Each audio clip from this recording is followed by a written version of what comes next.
ETV win originals లో ప్రముఖ దర్శకుడు వేణు ఉడుగుల నిర్మాతగా తెరకెక్కిస్తున్న చిత్రం రాజు వెడ్స్ రాంబాయ్. వరంగల్ జిల్లాలో జరిగిన యథార్థ సంఘటనల ఆధారంగా నిర్మించిన ఈ చిత్రానికి సాయిలు కంపాటి దర్శకత్వం వహించారు. అన్ని కార్యక్రమాలు పూర్తి చేసుకున్న ఈ చిత్రాన్ని నవంబర్ 21న వంశీ నందిపాటి, బన్నీవాసు థియేటర్లలో విడుదల చేస్తున్నారు. ఈ సందర్భంగా రాజు వెడ్స్ రాంబాయిలో వెంకన్న పాత్రలో నటించిన చైతన్యతో, కోర్టు చిత్రంలో మంగపతి పాత్రతో ప్రేక్షకుల ప్రశంసలు అందుకున్న శివాజీ సాగించిన ప్రేమ పంచాయతీ ముచ్చట్లు మీకోసం. అందరికీ నమస్కారం. ఏంటి మంగపతి మళ్ళీ వచ్చాడు అనుకుంటున్నారా? ఉంది. దానికన్నా ముందు మంగపతి కరెక్ట్ అన్నారు, మంగపతి తప్పు అన్నారు, మంగపతి రైట్ అన్నారు, మంగపతి మంచోడు కాదన్నారు. ఏమనుకున్నా మంగపతిని మాత్రం మీ మనసుల్లో ఉంచుకున్నారు. ఈ మంగపతిని ఈరోజు మన దగ్గరకు ఒక పంచాయతీ వచ్చింది. చూస్తే వాడు మరి మంగపతి కన్నా తేడా ఉన్నాడు. ఆడి కూతురుది ఏదో పంచాయతీ. మామూలే కదా, లవ్ స్టోరీ. చూద్దాం. అరే వెంకన్నను పిలవండిరా. నమస్తే అన్న. పల్లెటూరు నుంచి వచ్చిన ఈ వెంకన్నను ఈ మంగపతి గలుడు చాలా ఆనందంగా ఉందన్న. నాదేం కొత్త కథ కాదన్నా. నీ కథే నా కథ, నీ బాధ నా బాధ ఒకటే. కానీ నీ వెనకాల జనం, మంది, బలగం, డబ్బున్నదన్నా. నా కాడ ఏముందన్నా? నా కాడ నా కూతురి మీద ప్రేమ. గదే నా జనం, గదే నా బలం, నదే నా బలగం. అట్లాంటిది నా కొడుకు బ్యాండ్ కొట్టుకునేటోడు నా కూతురికి లైన్ వేసి దాన్ని మాయలా పడేసి ఇప్పుడు అది వాడినే పెళ్లి చేసుకుంటా అనే స్టేజ్కి తీసుకొచ్చిండన్నా. తప్పన్నా ఇది? కరెక్ట్ కాదన్నా ఇది? దీంట్లో ఏం న్యాయం ఉందన్నా? నువ్వు న్యాయం చెప్తావని నీ కాడకు వచ్చినా అన్న. నువ్వే న్యాయం చెప్పాలి. నీకు ఎక్కడ నచ్చలే రాజుగాడు? అన్న, నాకు గవర్నమెంట్ ఉద్యోగం ఉన్నది. నా పెండ్లం నాకు ఉద్యోగం ఉన్నదని పెళ్లి చేసుకున్నది. అవలాగానే లేక ఇళ్ళల్లో రోడ్ల పాటు తిరిగితే చేసుకోరా. మరి అట్లయితే ప్రపంచమంతా మొగుళ్ళందరికీ గవర్నమెంట్ ఉద్యోగాలు ఉండాలంటావా ఏంది? ప్రపంచంలో మొగుళ్ళని నేనేం చేసుకోవాలన్నా? నా కూతురు మొగుడికి గవర్నమెంట్ జాబ్ కావాలి. లేకుంటే నేను చేయ. మా పెన్నాము అక్కకు వాళ్ళ కూతురుకు గవర్నమెంట్ జాబ్ ఉన్నోని పెళ్లి చేశారు. వాళ్ళ చెల్లకు గవర్నమెంట్ జాబ్ ఉన్నోని పెళ్లి చేశారు. మరి నేనేమో అవలగానా అన్నా? నా కూతురు ఏమైనా అవలదా? నా కూతురు కూడా గవర్నమెంట్ జాబే కావాలి, అంతే. ఉద్యోగం లేకపోతే ఇవ్వద్దు అనుకున్నావు? అంతే అన్న. మరి ఏదో తప్పుడు కేసు పెట్టి లోపల తేయాల్సింది కదా, ఎందుకు అంత తెచ్చినావు? మా ఊర్లో తప్పుడుకి ఇప్పుడు కేసులు ఏముండదన్న. కాలు చేతులు ఎర్రగొట్టుడు, సంపుడు, బొందబెట్టుడు, మా కాడ గియే కేసులు. మరి అయ్యేం చేయలేగాను అన్నా. నిన్ను కూడా ఇట్లనే అన్నారు కదన్నా, కేసు పెడితే తప్పు చేసినావు మంగపతి అని. కాదన్నా, తప్పు చేయలే నువ్వు. ఆ బాడుకో నా కొడుకులకు కరెక్ట్ చేసినావు నువ్వు. నేను మా ఊర్లో పద్ధతి ప్రకారం చేసిన. ఒక వర్గానికి నువ్వు ఇన్స్పిరేషన్ అన్నా. నా ఫ్యాన్స్ ఉన్నారంటావు? చాలామంది అన్న. నేను నీకు పెద్ద ఫ్యాన్ అన్నా. నువ్వు ఏడైతే బంద్ చేసినావు ఆడకెళ్ళి షురూ చేసిన. నువ్వు ఒకసారి మా ఊరికి వస్తే తెలుస్తుంది కదన్నా, గవర్నమెంట్ జాబ్ లేకుంటే ఇట్లా చూస్తారని. కానీ పోరగాడు మంచి బాగున్నాడు కదా. ఏం చేసుకుంటామన్నా బాగుంటే? ఇంట్లో అద్దం లెక్క పెట్టుకోవాలి. కూడెవడు పెడతాడు, బట్టెవడు పెడతాడు, తిండెవడు పెడతాడు, సంపాదన ఎవడు చేస్తాడు. నాకా కాలువాలు. మన కాలుండి కూడా కుంటోడు అన్నాడు. ఉద్యోగం లేకపోతే కాలుండి కుంటోడవుతాడన్నా. నా కూతురుని మంచిగా చూసుకునేటోడు కావాలన్నా, అంతే. వినలే. మరి నువ్వే చెప్తున్నావు మంచిగా చూసుకునేవాడు కావాలన్నావు. అవునన్నా. మళ్ళీ ఉద్యోగం కావాలంటున్నావు. ఉద్యోగం ఉన్నాడు మంచిగా చూసుకోకపోతే ఏం చేస్తావు? నేను చూసుకుంటున్నానన్న పెళ్ళంని అట్లనే. ఉద్యోగం ఉంటే పైసలు ఉంటాయి. పైసలు ఉంటాయి. నీ వయసు అయిపోయినాక ఏం చేస్తావు? అందుకే వయసు ఉన్నప్పుడే ఏమైనా సరి చేద్దామని చెప్పి. నీ వయసు అయిపోయినాక ఏం చేస్తావు? ఒకవేళ నీ బిడ్డను బాగా చూసుకోకపోతే ఏం చేస్తామని? నిన్ను చూసేవాడు ఉండదు కదా. మరి అదే ఊళ్ళో కూడా అయితే వాడు మంచిగా చూసుకుంటాడేమో కదా నిన్ను. నీకు ఆ కాలు లేదు, పిల్లమా కొంచెం నీ కాలు చేయి పడిందంటే, ఇంకా 2 చేతులు కూడా పడ్డాయంటే పిల్లం కూడా నిన్ను బయట పెట్టుడే బొంద పెట్టుడే, రెండిట్లో ఏదో ఒకటి ఉంటుంది. నా గురించి అంత ఆలోచించాలి అన్న. నేను నా కూతురు మీద ప్రేమ, నా బిడ్డ అంటే నాకు ఇష్టం. చిన్నప్పుడు దానికి చీమ కుడితే ఈ కుంటికాలతో పోయి చీమను చంపినా అన్న. నేను గుడ్డలు కొనిచ్చిన, మంచి తిండి పెట్టినా, నా బట్టలు చూడండి ఎట్టుంది, దానికి ఎట్లా కొనిచ్చిన నా బట్టలు, పట్టు చీర, పక్కింట్లో మా ఇంట్లో టీవీ లేదని తొంగి తొంగి టీవీ చూస్తుందని చెప్పి నా సగం ఆస్తి అమ్మి టీవీ కొన్నానన్నా నేను. కలర్ టీవీని ఎట్లా మనము కొనుక్కుని రుద్ది క్లీన్ చేసి పెట్టుకుంటాం, దానికన్నా మంచిగా చూసుకున్నాను దాన్ని. దాని అమ్మకు కూడా ఏమీ లే అన్న. నేను ఎప్పుడు నా జిందగీలో ఒకటే కోరిక ఉండే, నా బిడ్డ ఏడున్నా కూడా సుఖంగా ఉండాలి, నవ్వుతూ ఉండాలి. ఏం చేయలే అన్న దానికి, ఏం చేయలే చెప్పన్నా. మా ఊర్లో ఎవరైనా తీసుకురమ్మని చెప్పు, వెంకన్న ఆయన కూతురికి ఇది చేయలే అని అడగమను అని చెప్పమను, నన్ను నేనే బొంద పెట్టుకుంటా. అంత ప్రేమించినా దాన్ని నేను. ఏమీ లేదన్న దానికి. చదువు చెప్పలేదా, బట్టలు కొనియలేదా, తిండి పెట్టలేదా, అంత దగ్గర చూసుకుంటే వాడు ఎవడో గొట్టంగాడు వచ్చి బ్యాండ్ కొట్టుకునేటోడు ఆడొచ్చి 4 కుళ్ళు జోకులు చెప్పి షికారు దిప్పి లూన పైన తప్పులు కొట్టి ప్రేమ మాటలు 4 చెప్తే అది వాంత లేచిపోతుంది అన్న. అంటే ఇన్నేళ్ళు చిన్నప్పటికెళ్ళి నేను చేసింది గది ప్రేమ కాదు. వాడెవడో మొన్న వచ్చి 2 కథలు చెప్తే అది ప్రేమ. గిట్లుంటుందా అన్న? అంటే అయ్యా మళ్ళీ ఇదే అన్నా నా బతుకు, ఏమని చెప్పుకోవాలన్నా?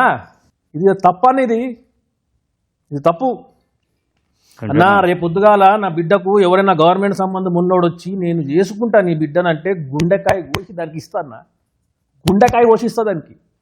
గది నా ప్రేమ అంటే. ఆడిస్తాడు అన్నా, గుండెకాయ ఇస్తాడు ఆడు రాజుగాడు. మంగపతి ఇట్లా చేస్తాడా అన్నా? నువ్వు నా జాగాలో ఉంటే ఇట్లా చేస్తావన్నా? నువ్వు తండ్రివి కావా? నీకు ప్రేమ లేదా నీ కూతురు అంటే? ఎవడైనా ఇట్లా చేస్తే నువ్వు ఊకుంటావన్నా? మంగపతి ఊకుంటాడా? ఊళ్ళో వాళ్ళందరూ అంతే చేసిరా? ఊళ్ళో వస్తుంది నాకు తెలియదన్నా. నాకు ఎట్ట దోచినా గట్ట చేసిన అన్న అంతే. అసలుకి గెలవకి ఇవ్వేందన్నా అర్థం కాదు నాకు. ఆయన వయసు ఎంత, ఆడి ఇంటి చుట్టుపక్కల తిరుగుడేంది, బ్యాండ్ కొట్టుడేంది, ఇక పనికి మాల వాళ్ళు ఏంది దాంతో. ఇట్లా మా ఊర్లో నా ఇజ్జత్ ఏం కావాలి? నా బిడ్డని పెళ్లి చేసుకునేటోనికి గవర్నమెంట్ జాబ్ ఉండాలి. నా గవర్నమెంట్ జాబ్ ఉంది కాబట్టి మా ఊర్లో ఇజ్జత్ ఇస్తున్నాను. గవర్నమెంట్లో జాబులు ఇస్తలేవు కదా, లేవు కదా, ఏం చేయాలి? అందుకే అన్న అని పట్నం పోమని చెప్పిన. వాడు పట్నం పోకుండా ఏం చేసిండు? నా పిల్లని వేసుకుని తిరుగుతుడు. నువ్వు ఇయ్యవేమో అని కదా, ఏందన్నా? బిడ్డని ఇయ్యవేమో అని కదా. వాడు గవర్నమెంట్ జాబ్లో అయితే ఇచ్చేది లేదన్నా. కాంటే చంపేస్తా బిడ్డను, కానీ వానికైతే ఇయ్య, యుద్ధం లేకపోతే. అదే అన్నా, నువ్వు ఎట్లా మాట్లాడుతున్నావు అంటే నువ్వు అసలు ఏం నిలవనట్టే మాట్లాడుతున్నావు. నేను చూసినా అన్న, నీ కథ మొత్తం తెలుసు నాకు. నిన్ను ఒక ఇదిగా తీసుకున్నా. నిన్ను చూసి నేను నేర్చుకున్నా ఎట్లా చక్కగా పెట్టాలి కొడుకులని చెప్పి. నువ్వేందన్నా నాకు రివర్స్ చేసుకుంటున్నావు? నేను ఇన్స్పిరేషన్ అంటున్నావు. నేను ఎందుకు వద్దన్నాను? అలా వయసు ఏంది, అలా కథ ఏంది, రేపు ఏడ ఇబ్బంది పడుతుంది అనేది అది నా ప్రేమ అన్నా. నీ ప్రేమ గొప్పది, నేను కాదనట్లేదు, కానీ అది నాది. దాన్ని నేను పెంచినా, దాని గుడ్డ నేను ఇచ్చినా, తిండి నేను పెట్టినా, చదువు నేను చెప్పిస్తున్నా. అది నాది, నా సొంతము. నీ పొలం మీద ఎవడైనా చేస్తే ఊకుంటావన్నా? నరికి పాడుతూ పోవా? గది కూడా నేను కదా అదే చేస్తాను. నువ్వు అసలు కుంకుమ బొట్టవయ్యావు, నా కూతురు ఇమ్మంటున్నావు. మజాక్ చేస్తుండాడు. పెళ్లి చేయకు. చెయ్యనన్నా, నేను బతుకుండగానే పెళ్లి చేసి దానికి ఏమైనా అయితే నేను ఏం కావాలి? మరి ఎందుకు పని చేసినావు? ఆ టైంలో అట్లా అనిపించింది చేసిన. నేను ఇంతగానో అసలు డిస్కషన్ కూడా పెట్టరన్నా మా ఊర్లో. అప్పటికప్పుడు డిసైడ్ చేస్తారు, చేసేస్తారు. అది నాది, దాంతో ఏం చేసుకోవాలో నేను చేసుకుంటా. అది నా సొంతము, నా ప్రాపర్టీ. అది నీకా కాలు చేయి బాయ్. వాడు ఏదైనా వీక్తే ఏమవుతావు నువ్వు? పీకమని చెప్పానాన్ని, పీకమని చెప్పు. ఏడా చూసినాం, నీ పీకుడు అంతా చూసినాంలే. నువ్వు ఎవడన్నా ఏమన్నా మాట్లాడితే భయపడతావు, బిల్డప్లు మాత్రం ఎక్కువ. ఏం చేతగాని వాళ్ళక పెళ్ళాన్ని కొడతావు, ఏమన్నది కదా అని. అది పద్ధత? ఏదైనా చేస్తే లాజికల్గా కొట్టాలి, చట్టంతో కొట్టాలి, తెలివిగా కొట్టాలి. నీ బిడ్డని కాపాడుకోవడానికి ఒక గంప పెట్టినావంటే ఆ గంప కింద ఆ బిడ్డ ఉందంటే గంపనెట్ట కాపాడుకోవాలో చూడాలి కదా అన్నా. ఇవన్నీ పట్నంలో మీరు ఎరిగిర్రు, పెద్దగా ఎర్రు, ఇవన్నీ నడుస్తాయి మాడ. ఇంత మెత్తగుంటే నడవదన్నా. ఈ కొడుకులతోటి పొలం మీద పురుగులు పడితే మందు కొట్టాలా? మన ఇంట్లో అమ్మాయి ప్రేమలో పడితే వాని మీద యాసిడ్ పోయాలి. గది ఒక్కటే మా కాడ. బాగానే ఇన్స్పిరేషన్ తీసుకున్నారు వీళ్ళు నన్ను రాంగ్ రూట్లో. సో యాసిడ్ పోస్తానంటావు? పక్కా. ఇంకొక యాంగిల్ ఆలోచిస్తే బాగుంటుందేమో. ఇప్పుడు ఇదే రాజుగాడు ఉన్నాడు, వాడి దగ్గర బ్యాండ్ కొట్టుడు చాలా మంచి టాలెంట్ ఉంది. వాడు రేపు పొద్దున ఏదైనా మ్యూజిక్ కంపెనీ పెట్టుకుని నీ కూతురు ఇంకా పెద్ద లెవెల్ తీసిపోతాడేమో. నాకు ఈ పెద్దోడావుడు, పెద్ద మనుషుడావుడు, రేగి పనులు ఏడు బంద్ చేయరు అంతా. రేపు పొద్దున నేను చస్తే నా పిల్లలకు పెన్షన్ వస్తుంది. వాడు గవర్నమెంట్ జాబ్ లేదు, సస్తే నా కూతురు ఇంటికి వస్తుంది, దాన్ని చూసి నాకు టెన్షన్ వస్తుంది. అప్పుడు కూడా పెన్షన్ వస్తుంది. గవర్నమెంట్ ఇప్పుడు ఊరు తెచ్చిన వాళ్ళకి ఇస్తున్నారు పెన్షన్. అంటే చచ్చిపోమంటావు నన్ను? మరి నువ్వే చెప్తున్నావు కదా అది. అన్న నేను చచ్చిపోయే రకం కాదు, చంపే రకం అన్న. అన్న నాకు అది ఇష్టం లేదన్న, బ్యాండ్ కొట్టుకుంటా ఊరంతా తిరుగుకుంటా, నాకు గవర్నమెంట్ జాబ్ కావాలి అంతే అన్న. సరే మరి బిడ్డ కడిపోయింది ఏం చేస్తావు చెప్పు. కడుపు తీపిచ్చేస్తామన్నా. తీపిస్తే ఎట్లా ఊరుకుంటారు? ఏం చేస్తావు? నీ కాడ ఏం చేయాలో నీకు తెలియదు. ఆ టైంకి నీ ఇష్టం వచ్చినట్టు చేసేసినావు. ఇప్పుడు నాకు నీ అంత దిమాగ్ లేదన్నా, నేను చదువుకోలేదు. మొత్తం సత్యానాశ చేసి పడేసినావు అన్న. నువ్వు నన్ను సపోర్ట్ చేస్తా అనుకుంటే వాడిని సపోర్ట్ చేస్తున్నావు ఏందన్నా? సపోర్ట్ చేయాలంటే లాజిక్ ఉండాలి. లాజిక్ తో కొట్టాలా, మ్యాజిక్ తో కొట్టాలి, చట్టంతో కొట్టాలి. నాకంత తెలివి నాకు లేదన్నా. ఇట్లా తెలివి లేకపోబట్టే మంగపతిని విలన్ అనుకుంటున్నారు అన్న. అనుకోని నేను హీరో అనుకుంటున్నా. నన్ను అడగాలి కదా నువ్వు వచ్చి ఏం చేద్దామన్నా అని. నన్ను అడిగితే నేను చెప్తుండే కదా. జల్దీ అయిపోయింది అన్న అంతా. ఇప్పుడు కలిసినా కదా చెప్పి ఏం చేయాలి? ఏం బీకినావు చివరికి? అన్న నువ్వు హెల్ప్ చేస్తావు అని వస్తున్నావు, నన్ను వేసుకుంటున్నావు. ఏం చేద్దాం చెప్పన్నా? నేను ఎవరిని వేసుకోను. నేను చెప్పేది ఒక్కటే, తప్పు చేసిండా, దొంగతనం చేసినా కేసు పెట్టు. నీ కూతురని కలబడుతుండా కేసు పెట్టు. నీకు తెలిసిన పని ఏదైనా సరే ఒకటి తెలివితో చేయాలి తప్ప మనం ఇష్టం వచ్చినట్టు పోతే సమాజం మొత్తం మనకు అగేన్స్టే కూర్చుంటుంది. అప్పుడు ఏం చేస్తాం? అన్నా వాని మీద కేసు పెట్టుడు, బుర్ర పెట్టద్దన్నా అని బొంద పెట్టాలి. సింపుల్. కేసులు పెట్టుడు ఏందన్నా? ఇవాళ రేపు చాలా ఉంది సోషల్ మీడియా, నిన్ను బొందలో పెడతారు. ఫస్ట్ ఎప్పుడైనా ఆడపిల్ల పక్కకి సింపతి ఎక్కువ వస్తుంది తెలుసా నీకు? అది కదా కావాలి మనం. దాని యాంగిల్లో కొట్టాలి కదా వాడిని. ప్రతి వాడికి ఆడపిల్ల అంటే ఆ వయసులో ప్రతి వాడికి అట్రాక్షన్ ఉంటుంది. దాన్ని మనం ఎట్లా డైవర్ట్ చేయాలి? ఏమో అన్నా, మా ఊర్లో ఏం జరుగుతుందో ఏం తెలియదు. మొన్ననే ఇంత ఊరు ఎందుకు తెలియదా? ఊరు మొత్తం తెలిసిపోయాగా. మొన్న నలుగురిని పాతి పెట్టిరన్నా, బయటకే రాలే ఊరు బయటకు. ఈ నిజము గట్లనే మెయింటైన్ చేస్తున్నాం. ఆడ ఊరు లోపలికి వచ్చినోడు ఊరు బయటకు ఓడిపోయిండు, ఇవ్వని తెలియదన్నా. మరి ఇప్పుడు బయటకు వచ్చా కదా ఇదంతా. ఏం చేస్తావు, మన కిస్మత్ గలీజ్ ఉండే బయటపడ్డాం. నువ్వు రమ్మని వచ్చినా నేను పట్నంకు, నేను కలుద్దామని నీ అభిమాని నన్న నేను. నువ్వేమన్నా ఇంత సాఫ్ట్గా మాట్లాడుతున్నావు? అసలు నాతో పాటు వచ్చి వాడిని వేసేస్తావేమో అనుకున్నా నేను. వెంకన్న, ఏది రైటు ఏది రాంగు అనేది పక్కన పెడితే ఆడపిల్ల ఉన్న ప్రతి తండ్రి మంగపతే. ఇదైతే సత్యం. వాని కథ ఏం చేయాలనేది మనం కోర్టులో చూపిద్దాం. అన్నా మంగపతి తప్పు రాంగ్ అని చెప్పి ఎవడోడు అరుస్తున్నట్ట కదన్నా. అది ఎవరో చెప్పన్నా, వాళ్ళ ఇళ్ళకు పోయి మెడలు నరుకుతానా కొడుకులని ఒక్కొక్కడిని.